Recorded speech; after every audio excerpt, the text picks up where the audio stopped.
Al, today we've got a fun player card analysis where we're going to look at two hobby darlings, two favorite athletes right now with card prices that are not inexpensive, popular players all around the globe, and talk through their cards. And I'm going to throw out my thesis of why I'm buying one of these players over the other player currently. Before I dive in, huge thanks to today's video sponsor, Pristine Auction. If you're looking for all the stuff, sports cards, non-sports, sports memorabilia, I got a signed Bo Jackson helmet for my 10-year-old. He's really fired up about it, and they're offering a $25 off the first auction victory if you use the SCD code. In the video description, I've got a link and the code and all that stuff to get started over at Pristine. They've got daily auctions, 10-minute auctions, live auction selling, monthly elite auctions, all of the good stuff. So make sure to check out Pristine Auction. Also, for first-time submitters over to PSA, take $25 off only a one-card minimum if you use the SCD25 code at the shipping and billing screen. Grading is not getting any less expensive, and so make sure to take advantage of that code SCD25. All right, today we're going to talk about Luka Doncic, and we're going to talk about Caitlin Clark. Caitlin Clark really come out of nowhere over the last year in the sports card hobby. Now, she's had a prolific college career, so she's certainly been on the radar, but this is the first time, at least that I can remember over years and years and years, that any sort of WNBA player is drawing this much national attention and has relevant cards in the space that are expensive. However, something that is unique in the sports card hobby is even when you have these new players that are coming out, there's a lot of hype behind these players. Sometimes I feel like it's possible that they could still be fairly underpriced. And again, this is just one guy's opinion. I can't see the future. This is not any sort of buying advice or anything like that. We're just having some card analysis talk, and I look forward to hearing from you all as well, just strategy around this. And there's kind of a bigger picture that we'll talk about as well here as we get towards the end of the video, so make sure to stick around towards the end. I have surmised in my own brain that Luka Doncic and Caitlin Clark are somewhat equals in the space as far as popularity, very popular players, both very young, both have not accomplished exactly what needs to be accomplished to really kind of put them up into that upper echelon. Of course, Caitlin Clark has only gone through a rookie season, but she showed enough in her rookie season to show that it won't take long, especially with her having the most assists in an entire season, not to mention how good of a shooter she is, and frankly, not playing on a very good team with very average coaching. She was outstanding in her rookie season. Luka Doncic also came out pretty hot. First couple of years, he was already showing like, okay, we're handing the reins from Dirk over to Luka, and he has really been, he was in the finals last year. I know there's a lot of jokes about his weight and everything else. Well, heavy Luka still played in a finals last year and led his team there. And I think that he's going to be just fine in LA. You know, we have to figure out kind of the chemistry with LeBron as LeBron kind of phases out. I think LeBron's maybe got a couple of years left in the NBA, and then he'll probably tip his hat to Luka to kind of take over from there. And then where will it go from there? That's something that Luka and that team will have to figure out. But these are both players that are exciting to watch, but they're very young and they still have a long way to go. However, Luka has already got, 5-6 seasons under his belt. Caitlin Clark's only going into her second season, so she's got a lot of runway there. If she wins a championship this year, she wins an MVP or whatever the case may be, she's got some more time to kind of get those accolades, whether it be individual or team accolades.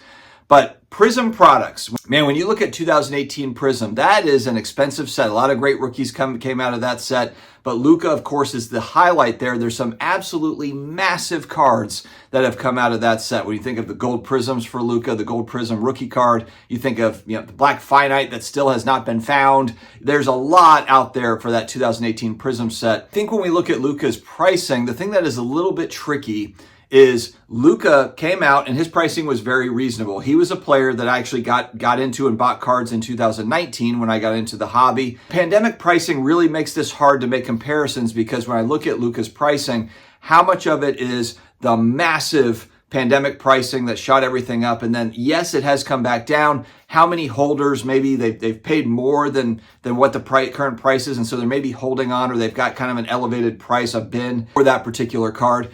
And so it's really tricky when you look at Luka's pricing now, how much of it is a function of just kind of coming off of the huge meteoric pandemic pricing and then it leveled off kind of where it is. What would have happened if there wasn't the pandemic? He probably still would have been popular for sure, but we just don't really know. That's a variable that's unknown. Whereas with Caitlin Clark cards, we haven't had any sort of pandemic spike, for her cards. It's pretty organic as a whole, really, if you look at it. And the other thing that's different too is Caitlin Clark has a lot of Bowman U products. There's, Bowman First and that sort of a thing. Autos, those still go for a lot of money, but they are Iowa jerseys. And so I was trying to do some research on the sets. If you look at 2018, how many parallels came out for Prism, for example, in 2018? The internet told me it was 36 parallels. Caitlin Clark's WNBA Prism stuff that just came out here recently, 32 parallels. So it's not that much different. But another huge difference here is Caitlin Clark really only has a few releases. There's the Panini Instant stuff. You've got Select, you've got Origins, you've got Prism.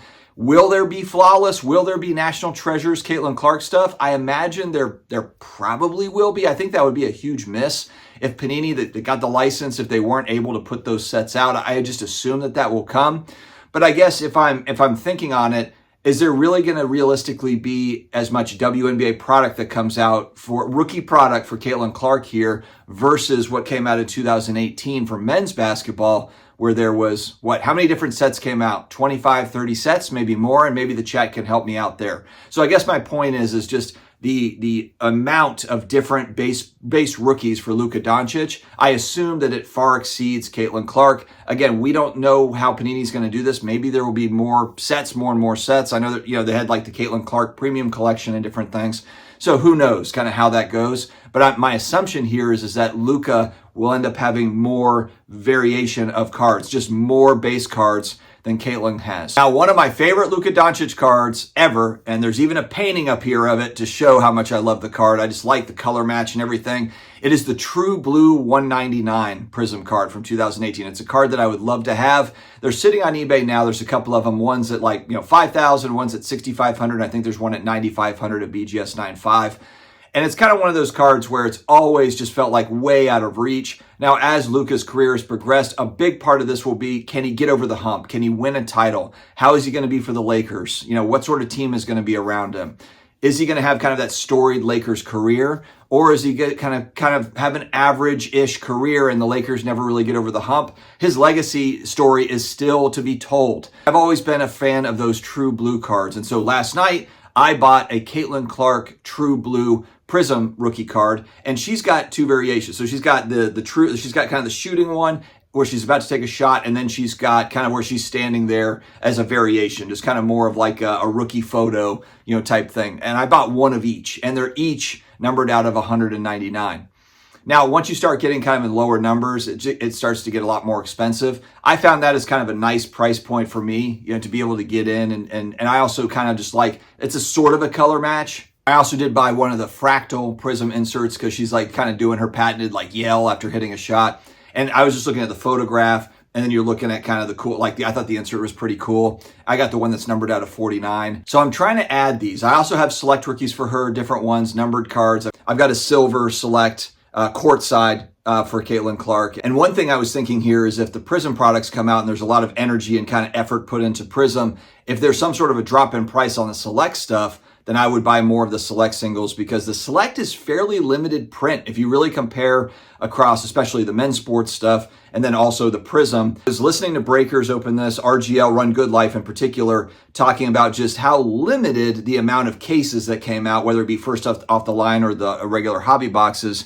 So if there is kind of a pullback on select, especially the numbered stuff, and especially courtside for Caitlin Clark, if it happens, I don't necessarily think that it will, then I would certainly be a buyer there. But I don't necessarily prospect anymore on new players or even a lot of active players. I've got my Saints guys. I'll buy Alvin Kamara cards because he's kind of he's in the twilight of his career. He's about to turn 30 for a running back. So he's already proven himself to me as he'll be the greatest offensive Saints weapon that we've ever had. And so, Alvin Kamara is kind of a fun guy for me to collect. And then again, running backs, when you go into the football card market, you can get amazing cards for running backs at very inexpensive prices in comparison to quarterbacks. So that's been very fun to collect. So when I look at the blue Prism for Luka, and I look at the pricing for the Caitlin Clark, now granted, there's a couple versions. You've got the other variation of the card. I feel like there's upside on the Caitlin Clark stuff. And I know what people say is like, man, that stuff is so expensive. I don't understand how people are paying it. But when you look at the trading card market as a whole, when you look at what people are spending for Shohei Ohtani cards, for Mike Trout cards, for Wembanyama cards, if I'm comparing against the male counterparts of the up and coming hyped player, if you will, that still has a lot to prove, I think this is kind of a fun one to get into, have a little side PC for Caitlin Clark. I like the story of how the WNBA has completely botched her coming into the league. They have no idea how to handle a superstar. And it prompts me to watch the games. My daughter's into it. She'll watch a game with me because it's WNBA. She's like, oh, cool. She'll check it out. She's actually big into volleyball. My oldest daughter was too. But again, my daughter will watch Saints games, but that's something where she was like, oh, interesting. Caitlin Clark. Interesting variable, I think, here when we talk about hobby relevance. She's not only just playing basketball, she's also becoming very cultural relevant. And I know this is going to be a stretch for some people, but when I think about the WNBA really has been a fairly slow growing league. It's been picking up over the last few years, and Caitlin Clark has just been kind of the major spark to get things rolling from a marketing standpoint. I mean, really single-handedly. I know people talk about all the other players, but look, when Caitlin Clark comes to the visiting stadium for the other team and they sell out, and then when she leaves, they don't, the attendance drops by 70%.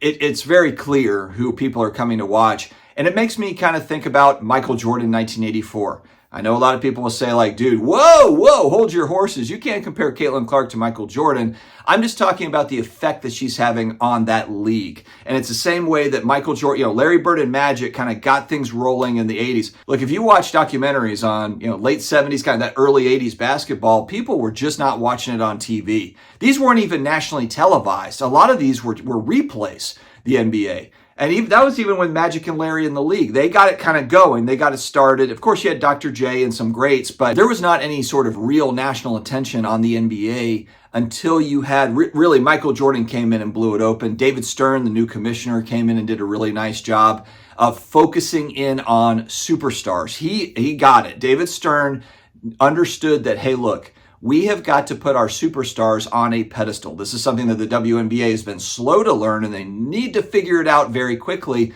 that when you have a marketing machine like Caitlin Clark, you need to milk that for everything that it's worth. And yes, I know you might have, a Juju Watkins or somebody that's coming up and some other great players, but Caitlin Clark will lead the way for all these other players to kind of come up and have a similar experience, have their own shoe line, and have the Gatorade commercials or whatever it might be. It's a huge opportunity for the WNBA that just has not been there. And so again, when I'm looking at this is a person that's really carrying the entire league right now. It's not to take away from Asia Wilson. It's not to take away from Taurasi, who's just retired. These are all amazing players, but you can be an amazing player and just not have that marketing oomph that is needed to really drive a league. And Caitlin Clark has that mainstream appeal, getting WNBA viewership, getting people in the stands, and really what they need and what they're going to get, I think, here that's coming, and I think they might have already signed this deal, but expanded TV rights. That's where the huge money is for the leagues. When you look at the NBA, you look at the NFL, TV rights is massive. That's where a lot of the revenue comes from. So for me, I look at this as an interesting play. I don't see a lot of other opportunities within sports cards and sports where this is happening. This is unique. And so this is fun for me. I'll throw some money at this, and it's a total gamble. Who knows? Caitlin Clark might fizzle out. She might not be that prospect that everybody, wants her to be, and she might not. Who knows? Who knows what's going to happen? But I think this is fun. And when I compare to the male counterparts, again, if I look at Luka Doncic, I love to have the blue prism, the numbered out of 199, the rookie, and maybe I will have that card one day. But Luka's got so much more competition as being the new face of the league. He's got Wembanyama. He's got Shea. He's got, how many other of these young stars coming up? Anthony Edwards. There's a lot of guys. Giannis is still out there. I know he's getting a little older, but there's a lot of guys in the league that are vying for, that spot. So there's just a lot of competition for being that face of the league. Caitlin Clark is quickly the face of the league, along with Asia Wilson, the MVP, and some of these other great players. So interesting. Let me know your thoughts, friends. I thought this would be kind of just a fun conversation to have today. Whether you're buying Caitlin Clark or Luka Doncic, or you're buying a completely different players, I think a lot of us, what we'll do is we'll look at, a Michael Jordan and draw distinctions of, okay, where are the price points there and what should I be paying for Clyde Drexler cards compared to Michael Jordan or Chris Mullin or whoever it is, Scottie Pippen. It's the same in baseball where you're looking at Ohtani prices and then you're looking at, okay, well, what about other prospects that are coming up? What are his cards? This is a constant thing among card speculators. And look, a lot of us are doing some form of speculation here. Yes, you've got your PC players. I've got Marcus Colston cards. I've got some Reggie Bush cards. I've got my Drew Brees collection. That's all cool PC stuff. But I think it's also kind of fun to have a little kind of a side speculation, a player, a team, whatever that might be. Friends, let me know your thoughts in the comments down below. Stay healthy, stay awesome, and I will talk to you again later.